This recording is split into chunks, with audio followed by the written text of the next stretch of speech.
Okay. Okay, it's recording now. Yeah, 7, they getting ready, they logging on and stuff, so. Love you too. Yeah. Nope, I'm not muted. I'm gonna mute.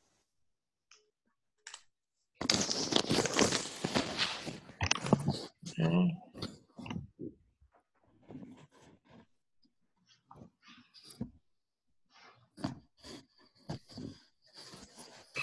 Okay, let's see.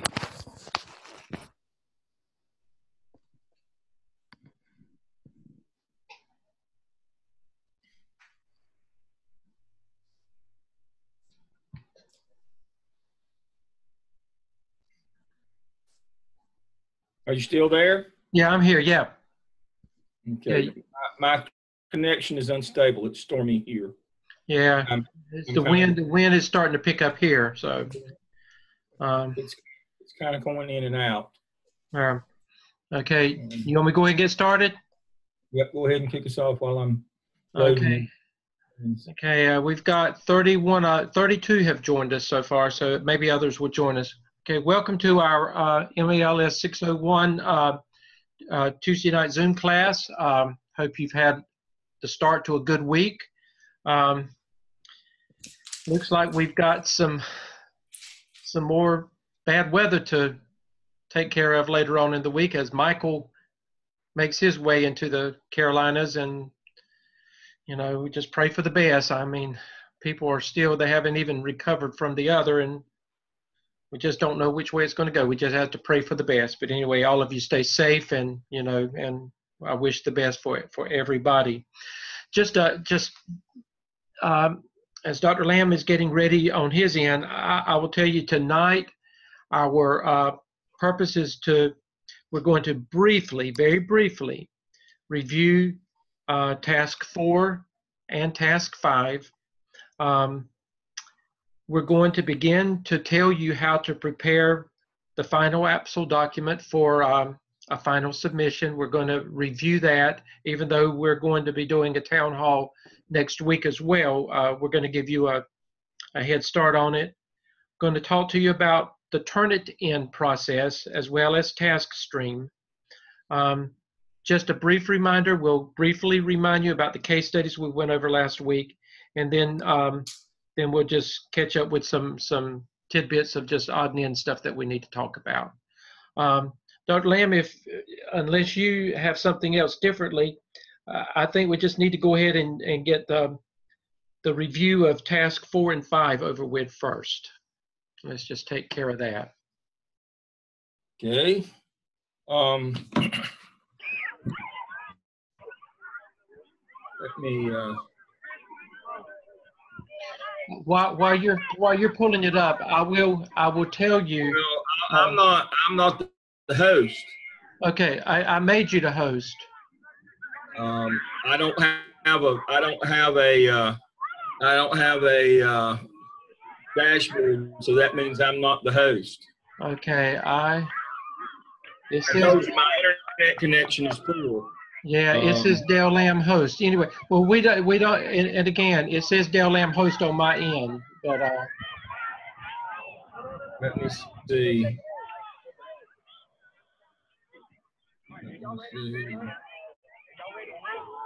Okay.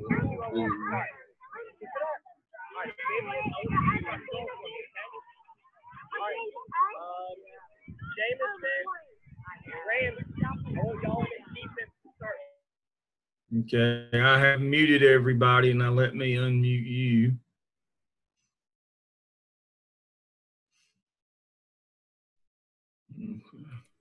All right, I've unmuted you. I've got chats. Let's see. Okay. Okay, I've muted everybody. Let's see.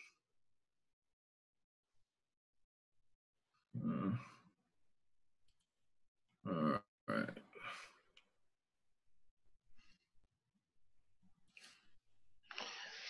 It could be the wind has started to pick up, so we've had right much wind today in our area. There we go. All right, it finally went through. It just came on right then. Okay. Now, my connection connection is unstable due to this storm, so hopefully it will stay with us. We'll do the best we can then. They've got all this information anyway. So if you lose me, you can pick it up. Okay. I stayed here at work on the hard line hoping this wouldn't happen. But anyway, So let's get started with Task 4. What we're seeing in Task 4 is folks don't understand the difference between formative and summative assessment. Everybody knows that summative assessment's how the kids did in the end. Now, if you give them a quarterly test or a test at mid-semester, that's not formative assessment.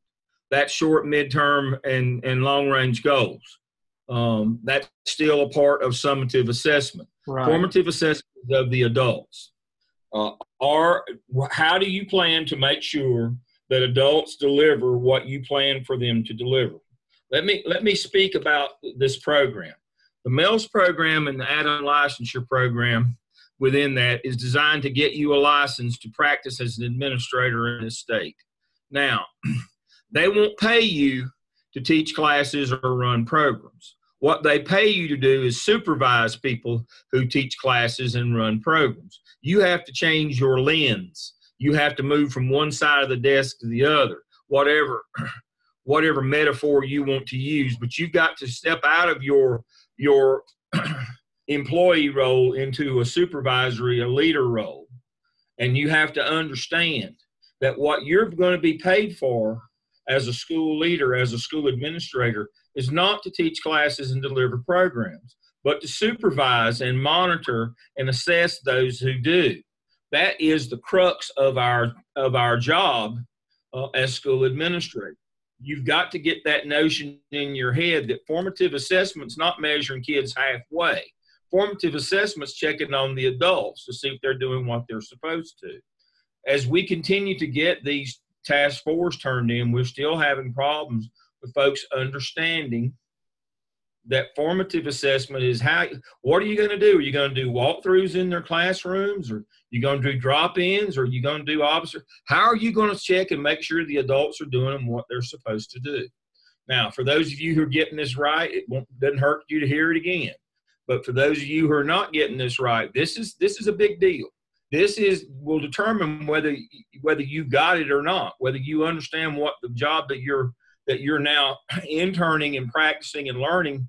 If you're catching on, this is what you're going to do. For example, when you get to 605, we're going to use Strength Finder with you, and we're going to use some Gallup materials in preparation with you for job interviews. And one of the trick questions you're going to be asked during a job interview is if it paid exactly the same. If it paid exactly the same, would you prefer to teach students or be an administrator and supervise adults? That's the question you're going to be asked somewhere along the way, because we're going to ask you that question. It may not be in that exact format. And if the answer is anything other than I'm looking to change careers, I want to supervise adults. If you continue to say, oh, I love working with students, they'll let you continue working with students. You won't get a job. You have to understand you're making a career change here. You may be in the same building and just change offices, but you're making a career change here.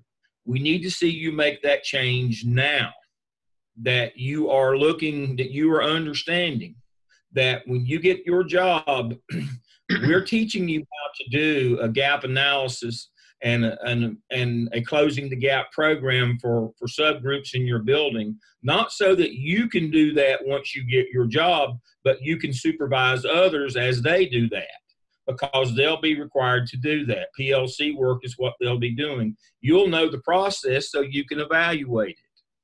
We're teaching you the process, not so that you can replicate it, but so that you can evaluate it. And so you've got to make that shift in your cognition from that as the person who is delivering the instruction or the program to the person who is assessing, evaluating the people who are delivering the program. It's a big change in mindset. So that's where we're tending to see the most problem with Task 4. Task 5. Dr. Lamb, go back up a minute, please. Just a second. Under prompt 1, okay, there are eight topics there, Those are non-negotiable, and Dr. Lamb has pointed that out multiple times. They're non-negotiable. There's 8 topics there, and when we look at it, we should see 8 narratives. Am I right, Dr. Lamb? Yes. Okay, when you get to the graphic organizer, that's a non-negotiable. Don't change it because you think that it needs to do it just like you see it and fill in the blanks with the information that you have narratively written about with the 8 topics above. That information is just pretty much duplicated in another format there. As you come on down, you've got prompt 2. There are 5 areas, one of them beginning with teacher efficacy. All 5 of those areas must have a narrative for every one of them. They're non-negotiable. And remember, for this, it also said that you must provide evidence that you have presented to your administration. We must see that as a part of task 4, some form of evidence that you have presented to your administration. And it would be nice to know, after you presented, what they had to say about it. Okay. Okay, go on, Dr. Lamb. All right. Task 5, the couple that I've seen have been fine, but please remember, as you write these competency analyses, please make sure that you tell us what you did. These are not theoretical or hypothetical statements. These are statements about things that you did. The candidate met with, the candidate met with, the candidate attended. That is the verbiage that we expect to see. Something that you did, not something that you read or something somebody told you, but something that you went out and you attended a parent night. Look for the verb in each of these sentences. That's what we're looking for. All right, I'll catch up on the chats right quick. Dr. Lamb, and as a reminder, when you look at this, it's just an example, and you see that this has been single spaced. When you do your work, make sure that you double space your narrative work when you submit it. Okay. All right.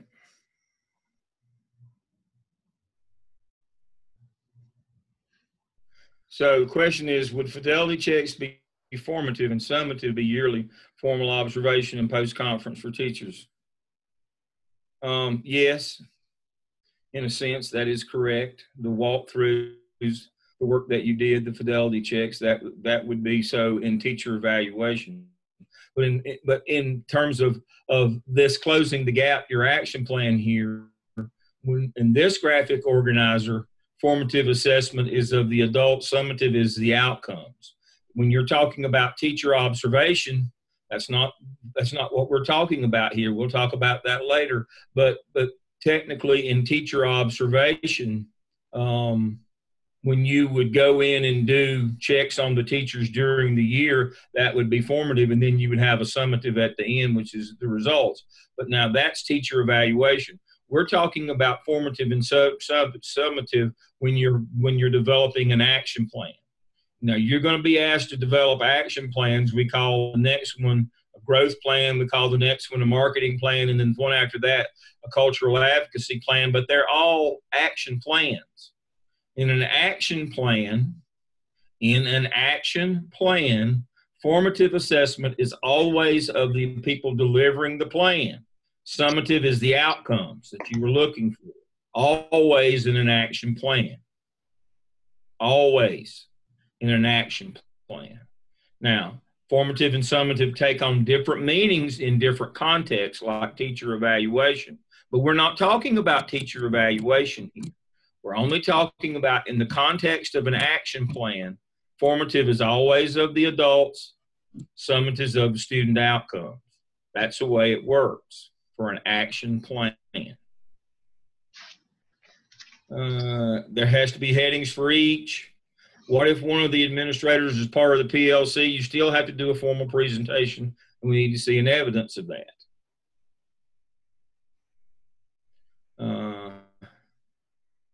Yeah, the video is a good evidence of you doing that. Okay. For task 5, that is separate from the PIC plan in the previous task? I don't understand that question. Dr. Lamb, one of the things that has come up, they said, do all of them have to be tied directly in task 5 directly to the APSL development? It's a combination of the APSL development and your internship work. Some of it may go back to the internship work that you're doing. So yes, it's a combination of those. How detailed should we be in your narrative? Look at these on the screen. This is an example. This is the length that I would expect to see. 2 or 3 sentences. This should be the easiest section of all 5 tasks. An email asking permission is good. An agenda. Somebody wants to know what could be used other than a video.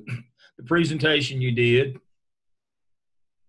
PowerPoint or the agenda or the minutes, any of those things will suffice. All right.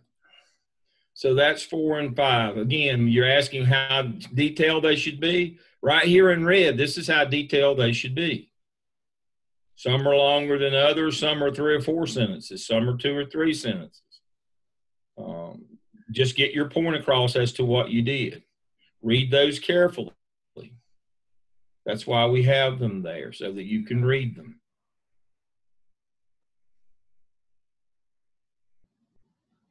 I attached that. I don't know why I attached that. Provide evidence. So I attached a PowerPoint. Well, probably because your PowerPoint didn't come through in Blackboard. That would be my guess. Is that the PowerPoint wasn't visible. And that happens sometime. Yeah. Please remember, mixed media doesn't work. And so if you embedded it in your narrative, it didn't come through. You would have to upload it separately. The PowerPoint would have to be uploaded separately for us to see that. Okay. Do we need to attach the evidence? It needs to be in your appendices. The evidence needs to be in your appendices that you did the meeting.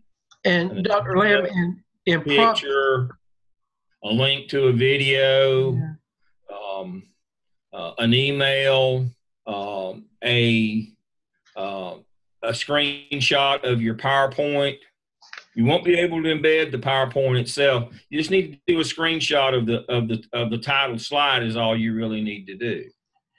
Dr. Lamb, many of the students have, after prompt 2, where they talked about, after they got through with establishing a shared vision of learning, that's where they came in with just a short narrative about their presentation to the administration.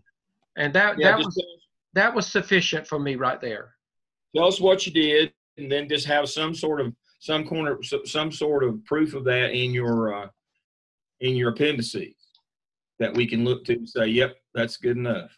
You know, it doesn't have to be the entire PowerPoint. Just a screenshot of the opening slide of the PowerPoint is good enough.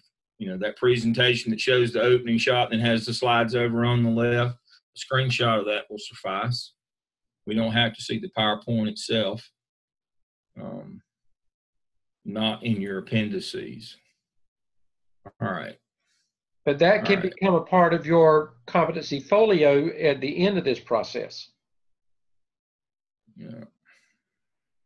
Let's see. All right.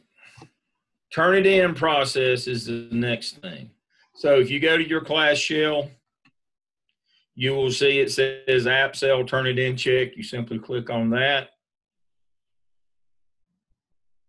And you click on view complete and upload your document there and submit it. That's all you have to do. When you come back to my grades, we will have responded with your grade there, and we will tell you to submit it to TaskStream unless there's a problem. If there is a problem, we will send you an email and we'll tell you what the problem is.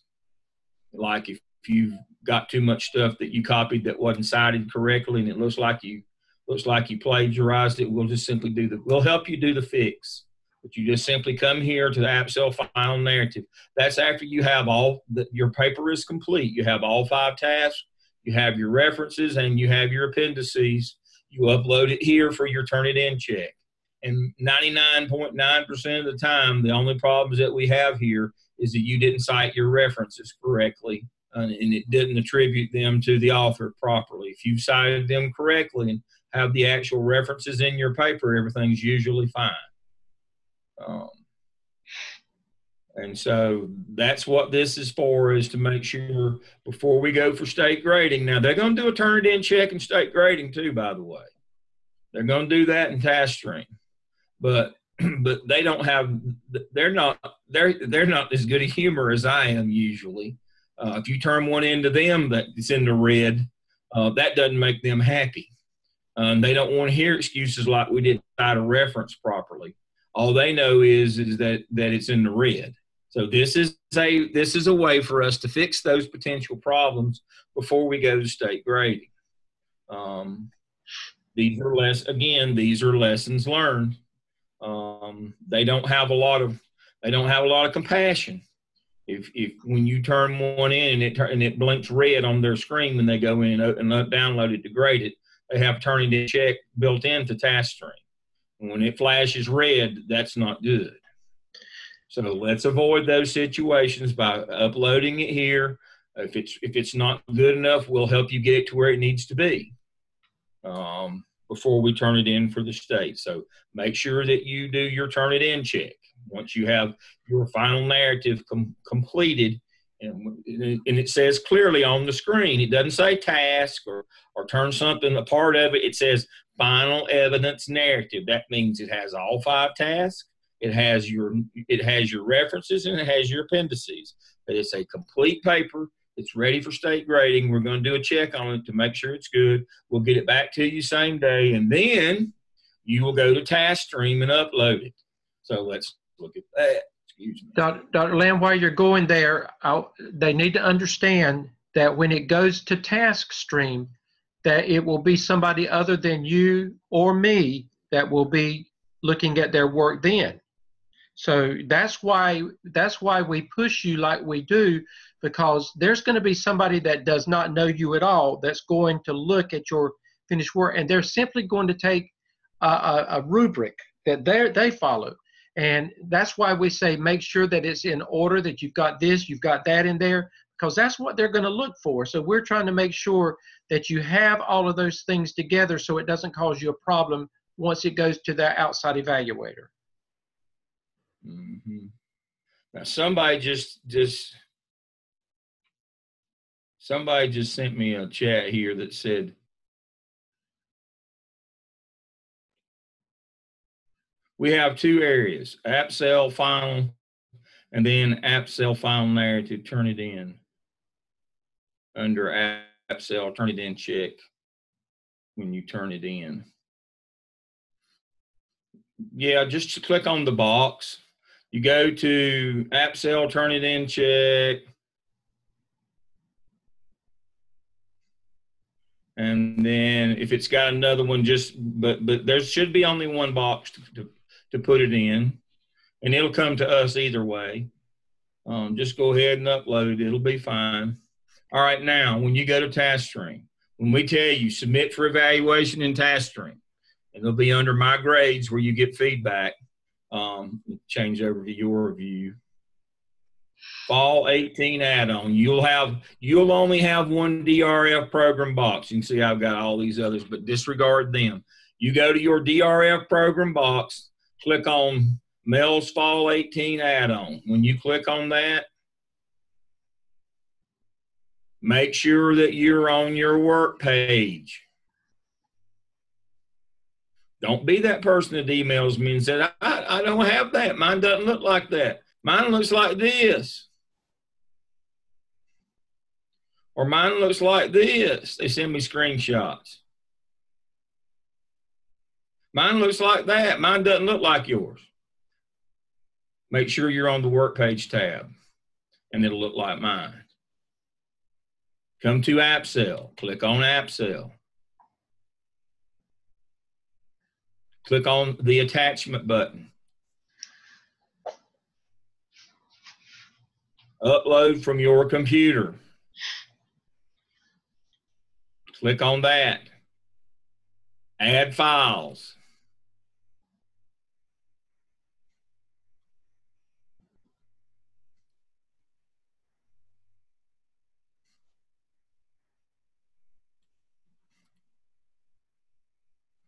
Once you add that file, click on Add File. Once you got that one there, to get that one there, pick the file. Once you got it, you see it there, upload and close. Save and return.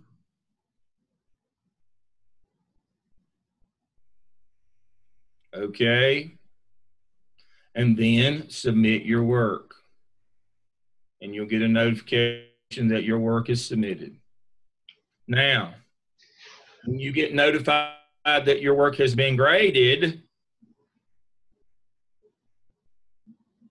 you come to the scores results screen, and it will show you it will show you the results, what your score is. If it's sent back for revision, it will be there, or both. It will be here under scores results or under comments. Usually you will find it under scores results if it has been sent back for revision, and you can come under comments and find out why. This happens rarely, but it does happen. So when you get notified that your work has been graded, you come back to your DRF portfolio.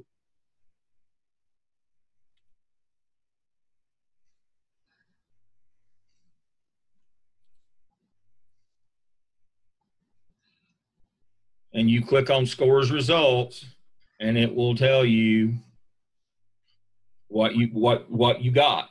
Now, once you submitted it, you can come here and look, and it'll say submitted. Mine won't say submitted because I don't have anybody to submit it to, and that's what these error statements keep telling me. Yours will say submitted, right? Instead of edit work, yours will say submitted right here. And then when you get results, it'll be right here in the results column. It'll tell you what you got. Now, Dr. Stedman, are we requiring them to copy and paste that into somewhere? We haven't, but I think let's get through this, and then we'll take care of that and tell them next week what to do there. Let's do that, because we'll probably have to go back in and add that section, but that'll be an easy fix. Dr. Lamb, they need to understand too that when you and I look at their work, we may say excellent, we may say very good, we may say move on to the next one, but we may have missed something in ours, or even in the peer reviews, that something may have been. When the evaluator gets it, that's another set of eyes that may find something and require you to do something differently over and beyond what Dr. Lamb and I have done. So you need to understand that. Don't say, well, Dr. Lamb said it was excellent, or Dr. Stedman said it was excellent. We did up to that point. So, just be aware that you may have to do some adjusting with your evaluator. Mm-hmm. As a normal rule, it doesn't happen a lot, Dr. Lamb. No. So as you can see, I'm obviously not going to evaluate this one, but I have privileges to go in and see. As you can see, when your work pops up for evaluation, guess what's over here on the right is the Turnitin check. And it's going to tell us what percentage. This is just the box. It's going to tell us what your percentage is. It's going to tell the grader what your percentage is. So let me go back here to this one, cancel evaluate later. So it's going to tell us what's going on. So don't think that they're not going to know if you don't have it right. And so we got to get it right. Let's get it right up front, not have to worry about, because if it's not right, they'll send it back for revision, and they don't have a lot of patience if it's not right the first time over something as simple as not citing your references properly. But to speak to Dr. Stedman's point there, if we give you good, or if I give you a good, I think that's between a 2 and a 3. And I give you help to try to get it better than that. If I give you an excellent, I believe it's between a 3 and a 4. But now your graders, rarely will we give you an excellent, but again, we may have missed something. We usually don't, but it's not often, but it happens. It's not impossible. That's why the ends of the bell-shaped curve never touch the x-axis. That means that anything's possible. If the end of the curves, the kurtosis at the end of the curves touch the x-axis, it could never happen. Bell-shaped curve never touches the x-axis, so that means that probability is low, but it is possible that we've missed something. But now the good thing is we will help you fix it. Right. That's the problem. We're not going to abandon you and say you're on your own here. We won't do that to you. Although sometimes I'd like to, we won't do that. We will be right there with you till we get it through. So please know that it's not the end of the world. We have to give this speech every year at this time when people get ready to start. We're not trying to ramp up your anxiety. That's in contrary, that we're trying to alleviate your anxiety. What we're trying to do is get you to understand that this is important. We're going to check for originality. We're going to make sure that we've done everything that we can do. Gardner-Webb is actually paying for Turnitin. We're not required to, but I've convinced them to pay for this in order to be another aid for you folks, another level of comfort that we feel good when you submit your work. We're not required to do the Turnitin, and no, it's not free. We have to pay for it. For every one of you that has an account, we have to pay for that.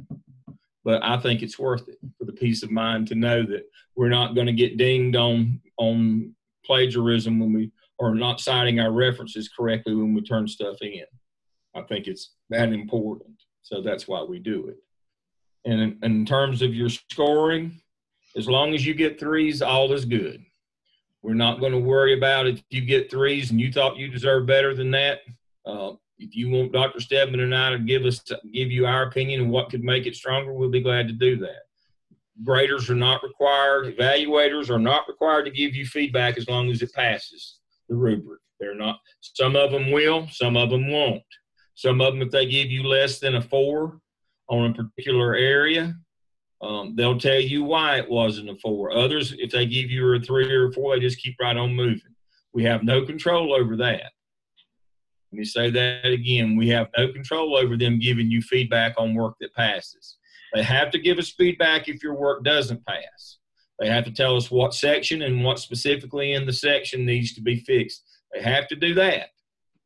But if you get all 3s or 3.5 or whatever, and you want to know what could I do to make it better, hopefully they will have told us. If they don't, Dr. Stedman and I will venture a guess. But they're not required. Anything they grade a 3 or above, they're not required to give you feedback on, only if it's below a 3, and tell you exactly why it's below a 3. And we'll help you fix it. All right. So that's task streams. Pretty easy. Okay. Melissa just asked. When you go out, make sure you log out. Yeah. Don't ever leave task stream open unattended on your window, on your dashboard here. Always, when you get through using it, close it out. Okay. Melissa asked a question, how long does it take to get results back from Turnitin? It's almost immediate results, Melissa.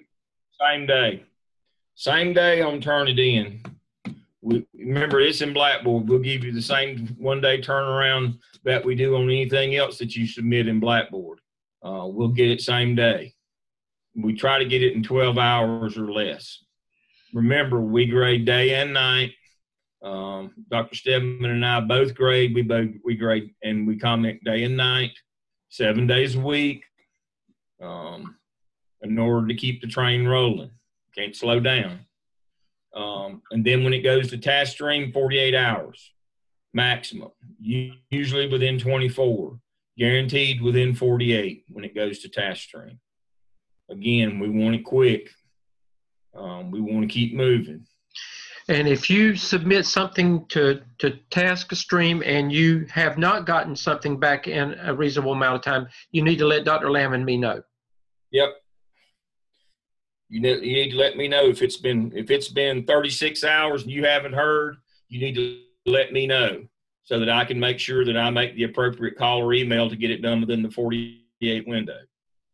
So, you know, if you put it in at 12 noon, the next day at 12 noon is 24 hours. The next day at midnight is 36. Send me an email at midnight.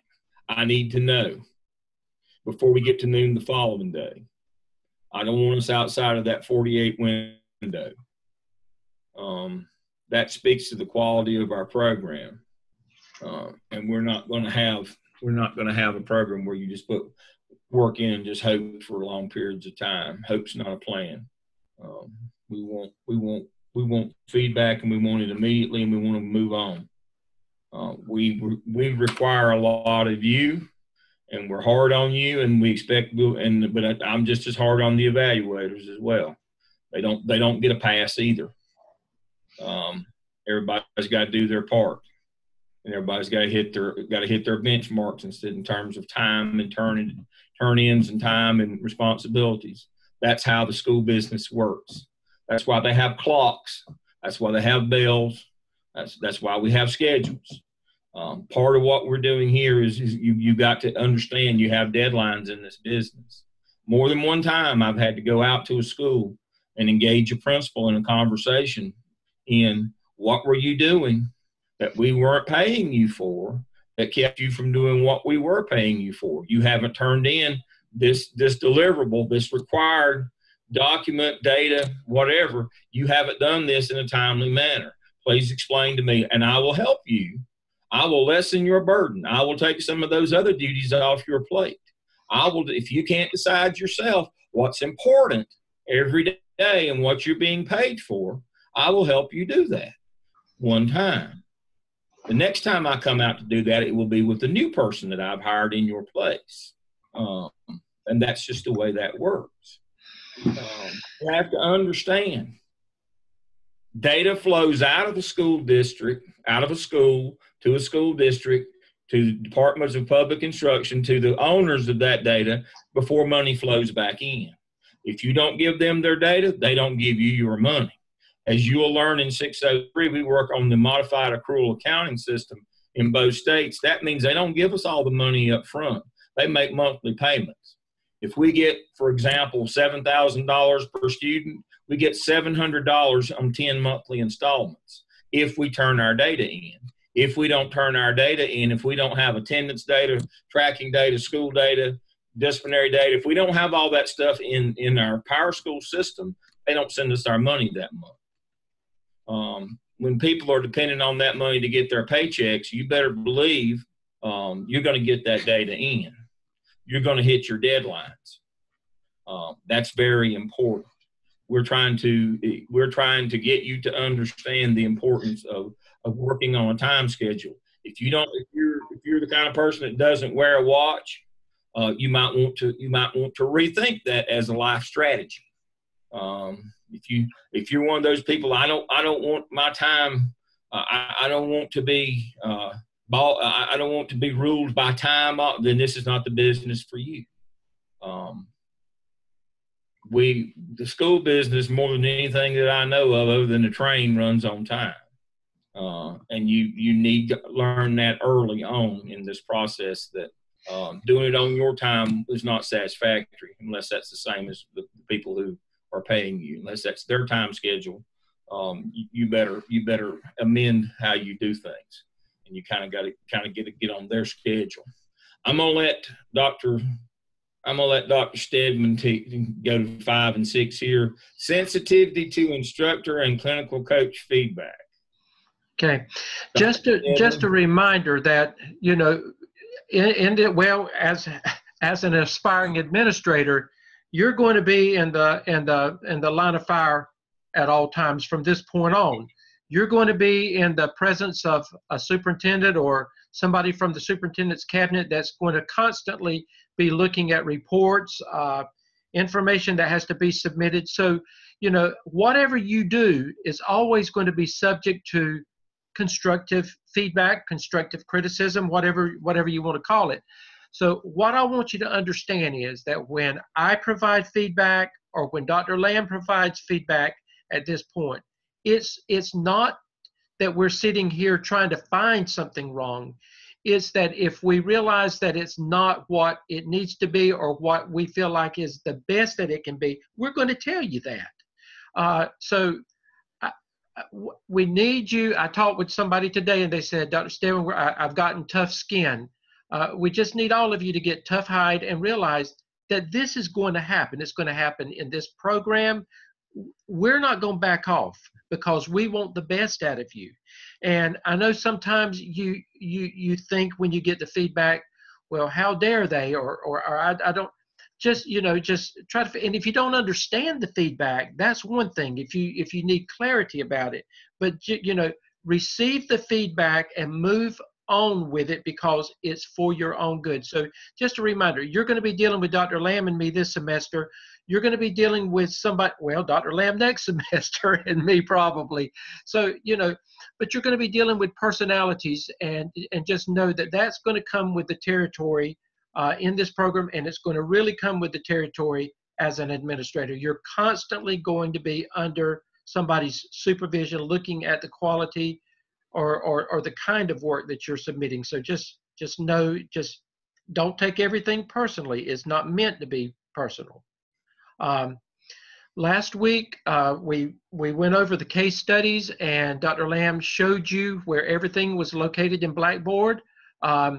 Just a reminder, don't wait until the last minute to get this done. Your Zoom teams need to begin making plans about this and knowing, you know, figuring out the best time that you know, when you're going to come together. But there's work that you've got to do independently prior to that. So my point is, you need to go ahead and plan and get this done so that when that time comes for your Zoom session, that you're not holding your group up. Remember that by week 9, that is the fall break week, that by the end of that week, everything should be called up at that point. And when we come back after fall break, beginning week 10, we should be back on schedule.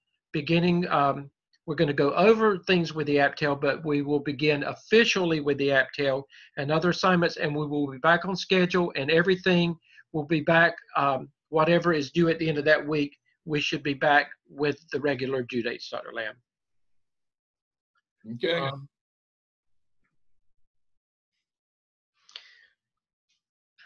Dr. Lamb, I did not put that on the proposed agenda that I sent you, but I know you're going to mention about the town hall next week, but we also need to remind them about what we've placed as a reminder announcement about Dr. Bull's Ask Dean Bull session as well. Oh yeah. We sent you an email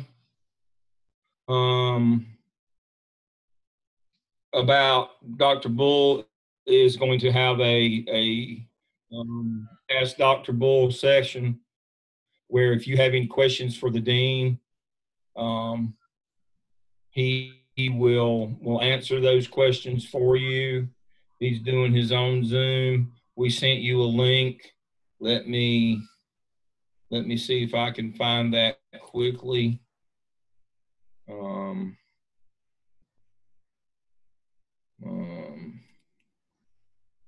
Let me see.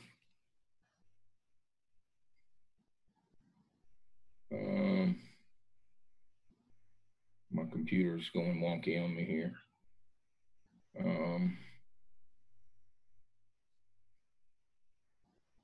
should have had that loaded already, but everything crashed right before class time.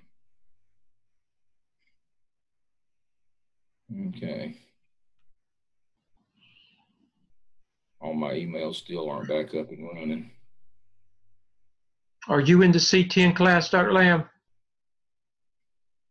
I am. If you go to that, it's in their Blackboard. Yeah. Let me see.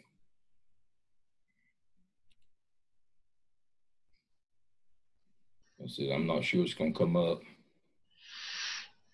There we go.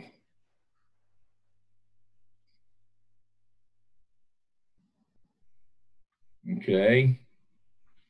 It's not coming up. I didn't think it would. Okay. Let's see. Let me go back here and pull it up right quick.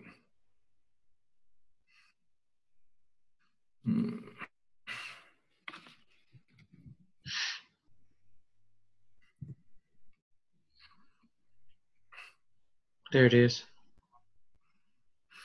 October 24th at 7 p.m. And we sent you a link and an email pretty quickly. So you should have that, but it's right here. And let me see. We will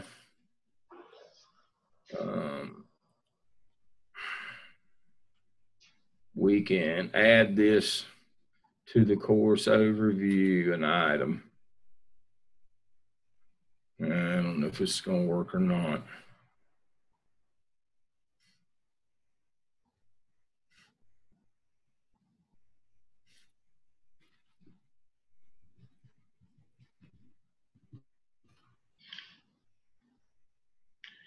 Kira asked, who is Dean Bull? He's the dean of the School of Education, Dr. Prince Bull. And he wants to start doing some sessions with students, questions and answers. If you have any questions or that you need asking about the program or anything else that's going on, he has committed to doing one of these, I think, a semester, each semester, where you can ask him questions directly, which is a good deal. All right, so there it is. I'll put it in. I'll put it in my C12 as well, and then Dr. Stedman can put it in his. But there is the Zoom link where you can join that session. Again, it's on October the 24th, and he'll answer any questions that you have for him. All right, so there's that. Now, I also sent you a message about Chairman Jones, which is a film series that's going to be here on campus Monday night. I understand that most of you are not going to get off work and hightail it for campus on Monday evening. It is I think, a worthwhile endeavor. I'm trying to get a copy or a live stream of that we can post for you. It speaks to exactly what we're doing in the AppSell, where we're finding underserved groups or different subgroups and trying to get them some additional support programs, some additional things to try to close the gap. That's what Chairman Jones is about. It's more appropriate in terms of context for our 604 students, but if we can get a video of it for you to see, it kind of reinforces why we're doing what we're doing with you in the AppSell. That's kind of the purpose of the Chairman Jones documentary film. So there is going to be a screening of that here on campus. It's a major event. We are honored to have them here with us. One of his children is going to be here to preview the film. This is a statewide premiere or nationwide premiere. It's going to be held here in the Tucker Center. Again, I'm hoping that we can get a live stream or at least a copy of that documentary. But we're very proud that it's going to be aired here at Gardner Webb on Monday evening. What time on Monday evening, Dr. Lamb? Let's see. 6. 6 o'clock. The reason I said that is we had originally said that the town hall would be Monday at 6 o'clock. Yeah. That's why I said I'm sure they can't come. Right. So we can still do our town hall. Yeah, we're going to do our town hall. Okay. Be shown on the 15th at 6:30. And we're going to do our town hall. I'm quite sure that folks aren't going to be able to come. Right. There really isn't an expectation that folks will come. If they're going to do a live stream, I'll record it. I'm just going to try to get a recording of it.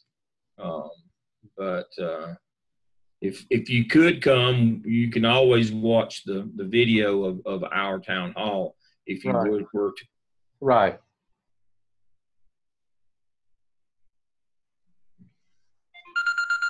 Okay. All right. And so there it is. Story about rural North Carolina moving forward through differences of race, power, and resources with a unique leader who stepped in when no one else was willing. It's a daughter's story about learning about her father. And we're going to have a panel discussion. Hopefully we can get a live video or get a video of that to show students. But it's basically what we're doing in the app cell is what this is all about. All right. Back to Our town hall. okay. Monday's town hall, I'm going to cover the AppTel, and I'm going to speak briefly on the competency folio. About it's time to get started on that, and so let me briefly go through the AppTel with you.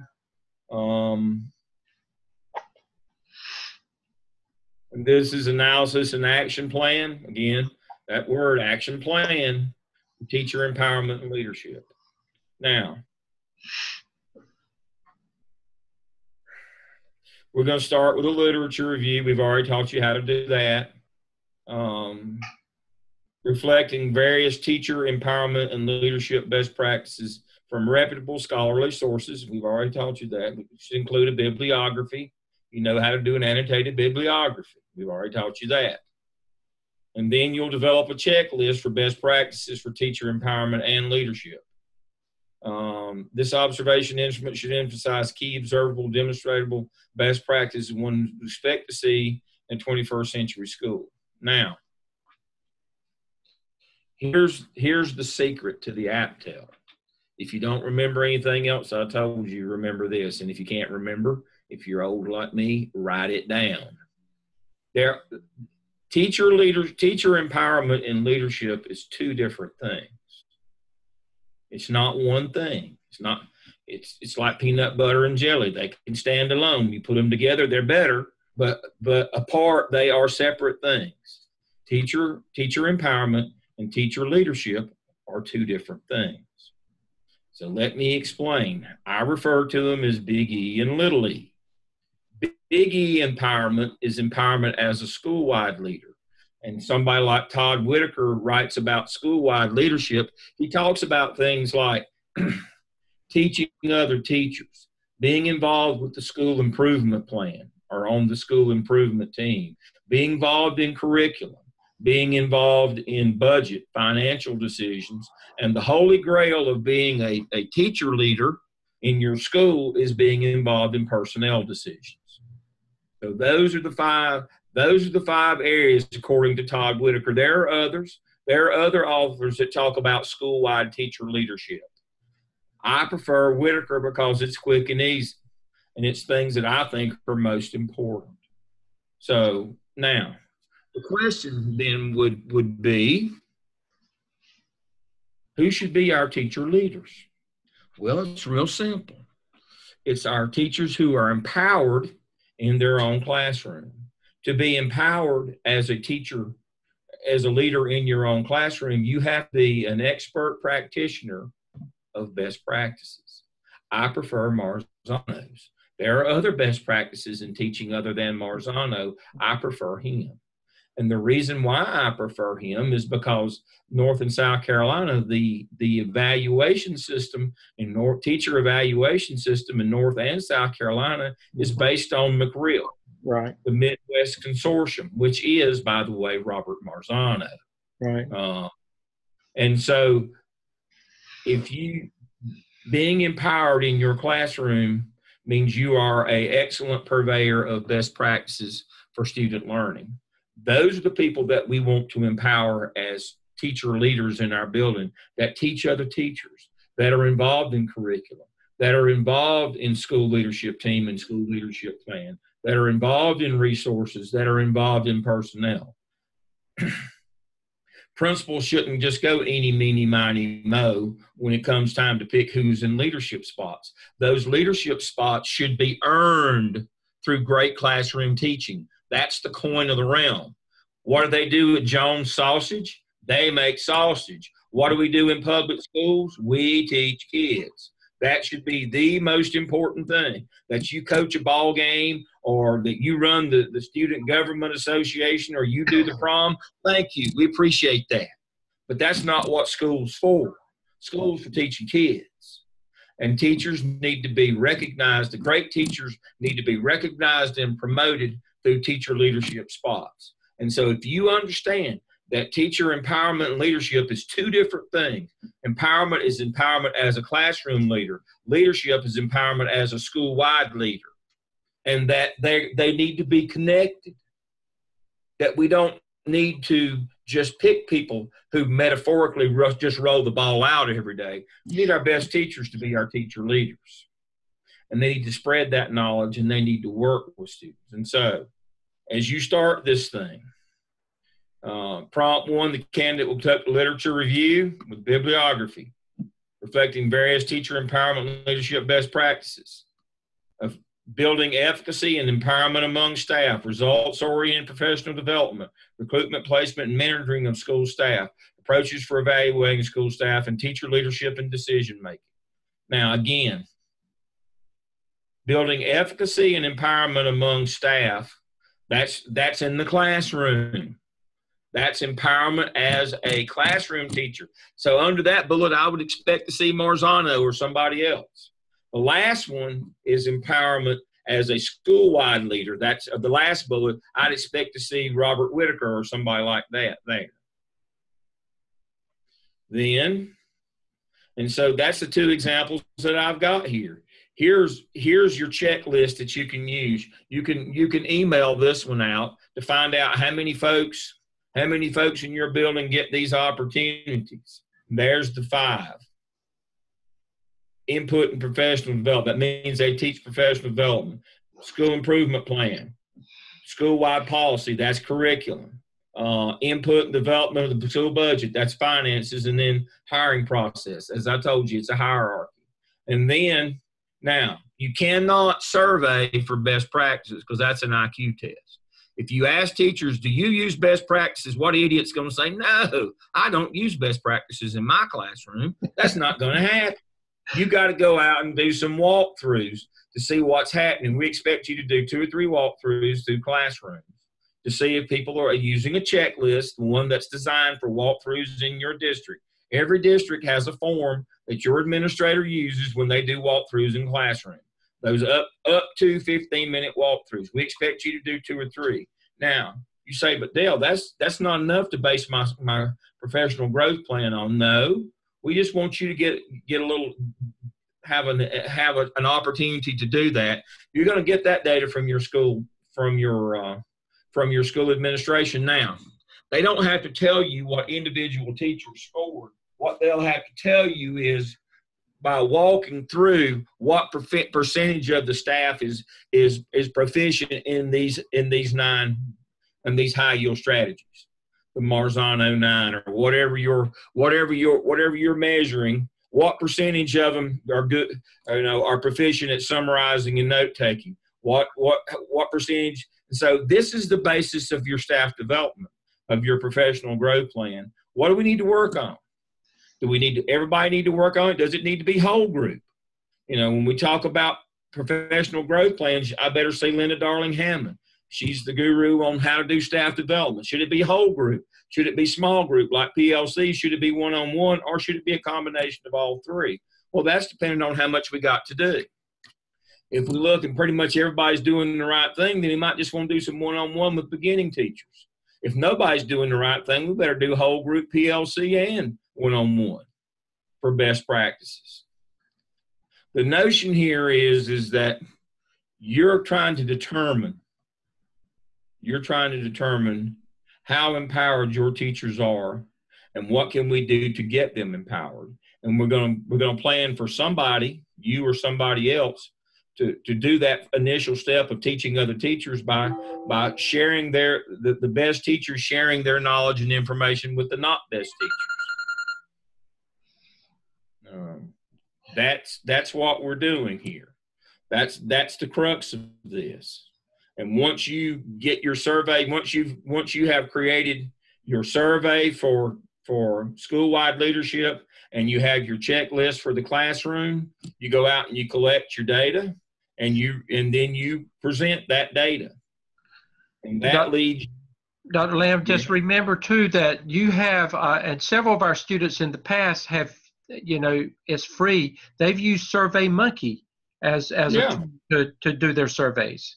It'll allow you to do, you don't need a whole lot of questions when you ask them, just very brief questions, but it gives you valid results back from the SurveyMonkey instrument. Yeah.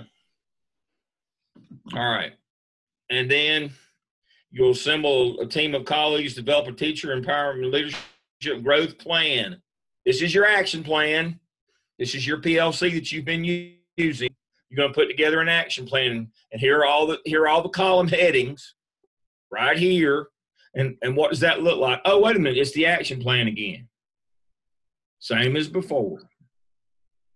A vision for positive school. I see a section that says vision for positive school environment, documentation, support, identified needs.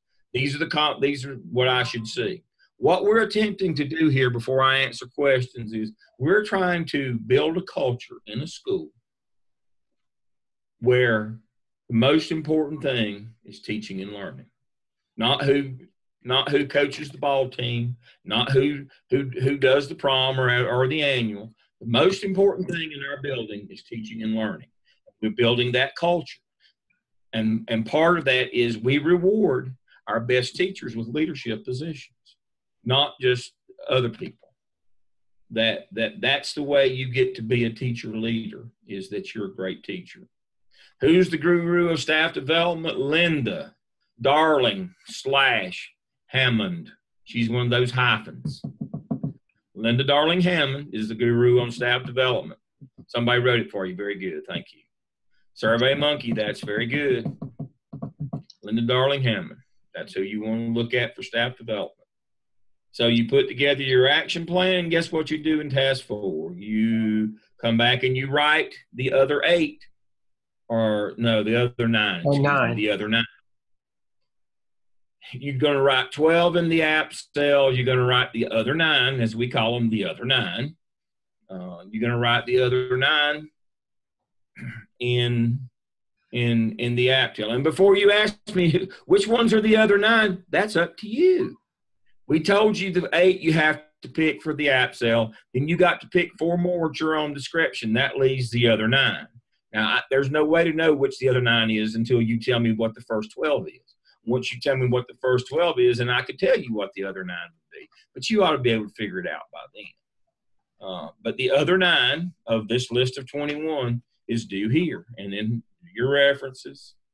And this one, if you understand the difference between empowerment as a classroom leader and empowerment as a teacher leader, if you understand the difference between the two, this one will go much easier and better than the last one. But if you don't make that mental leap, again, you have to get out of the view from the classroom. You have to take on an administrative perspective. And once you can see, oh, we've got people who are leaders in their classroom, but then we've got leaders in the school, and who should they should be the same people. Our best teachers should be our school leaders. Oh, how do we go about doing that? We build this culture. We have our best teachers teach our not best teachers. That's how we build instructional capacity inside our buildings without having to have any money. We use our best teachers to teach our not best teachers, so that we want them all to be our best teachers. That's the notion here. that what fuels our organization on a daily basis is a desire for great teaching. That's what every building has to be about. You know, people laugh when Jones Sausage, they make sausage. Jones Sausage knows what their mission is every day. It's to make sausage. There's no confusion. Goal displacement. Everybody knows what their goal is, what their job is every day. But too many times in public school, we have people that don't understand that. They think that we just get through the day to all those classes so that we can get to the second shift and do all the real important stuff like ball games and activities. There's a lot of adults that work in the building that think that. We have schools for instruction, period. All the rest of it is just extra. It's not bad. Dr. Stedman and I both were high school principals and loved it along the way. Loved all those pageantry and pomp and circumstance and all the stuff that goes along with high schools. Absolutely loved it, but never lost sight of the fact that we were there with student learning. If you do, you won't make it in a high school. They'll run you out of town. Mm-hmm.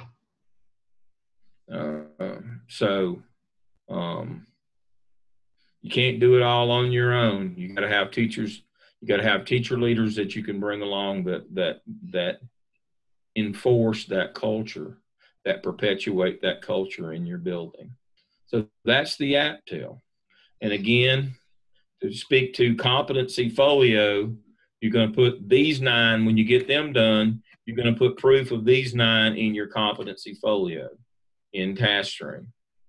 Now, I'm running out of time here. I'm already 5 minutes over. That's okay. Competency folio is where you're writing your competency analysis again in task 4 here. You wrote it in task 5 in the APTEL. I'm not looking for you to write a narrative in your competency folio.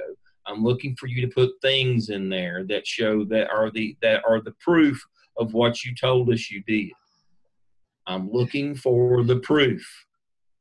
If you got a communication competency and I should see the agenda of a PLC or minutes of a PLC meeting. That's all I need to see. You don't have to tell me. You've already told me here what you did. I just need to see what was produced as a result of the work that you did to achieve competency. I need to see that result, that icon, that artifact. That's what goes in your competency folio. Don't let me open that thing up and you've just copied and pasted your competency analysis for communication. That's not what I want to see. I want to see something that proves to me that you did what you said you did. That was produced by the work that you did. You got to get in that habit, because that's the principals or assistant principals are evaluated. Evidence artifacts. You write up what you did, and you have to produce. If I showed you my evaluation as a faculty member here at Gardner Webb, it's evidence artifacts. I have to write what I did, then I have to attach an appendices that has screenshots or snapshots that show the work that I did. I have to produce evidence artifacts for what I do here as well. That's the way people are evaluated in this business now, evidence artifacts. The evidence is where you write an analysis of what you did. The artifact is a product produced by the work that you did. That's what goes in the competency folio, is that artifact. All right.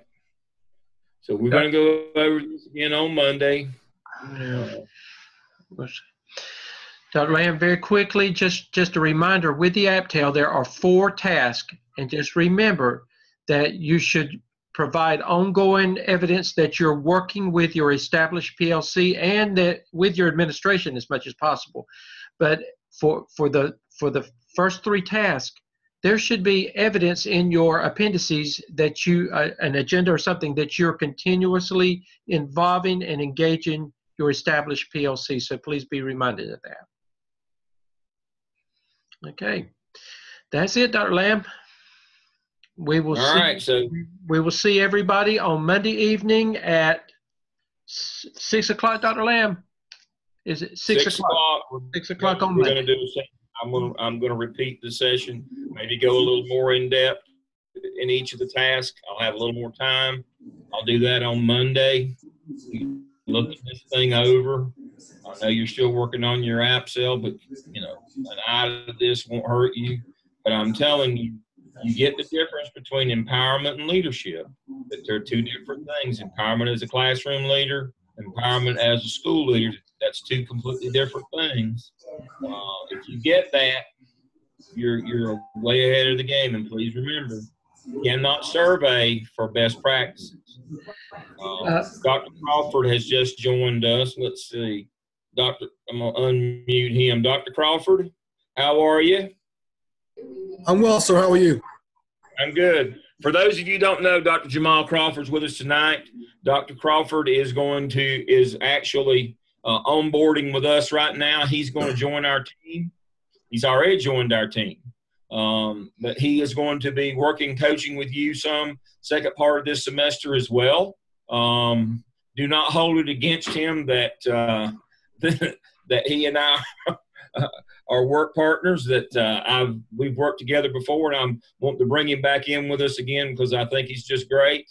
So don't hold that against him, that I have a high opinion of him. But he's going to be working with us going forward, hopefully second half of this semester.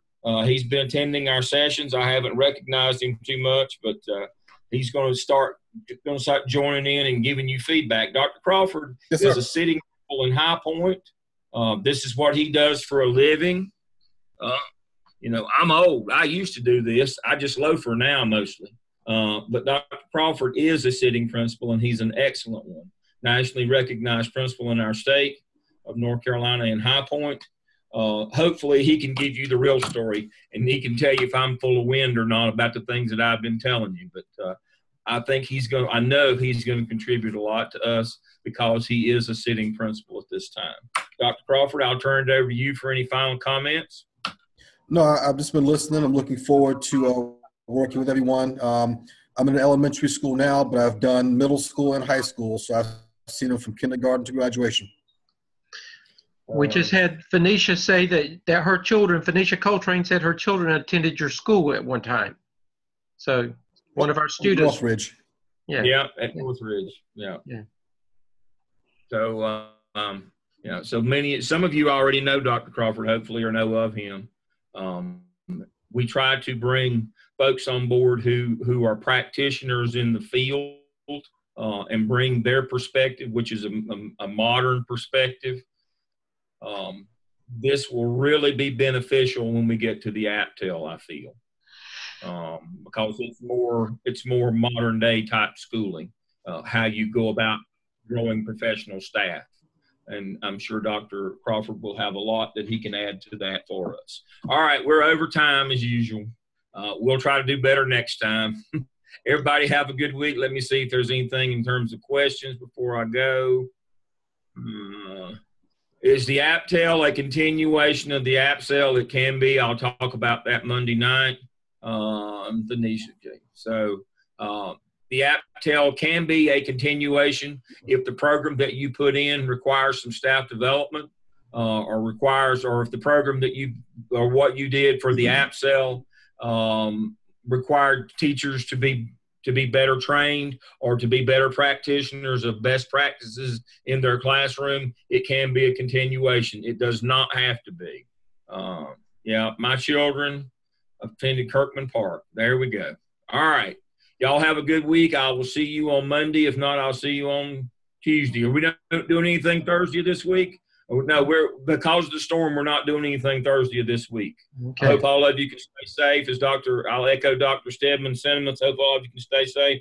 We will not try to do anything on Thursday. Many of you are going to be under storm conditions. And so we'll just go ahead and say we'll see you on Monday or Tuesday.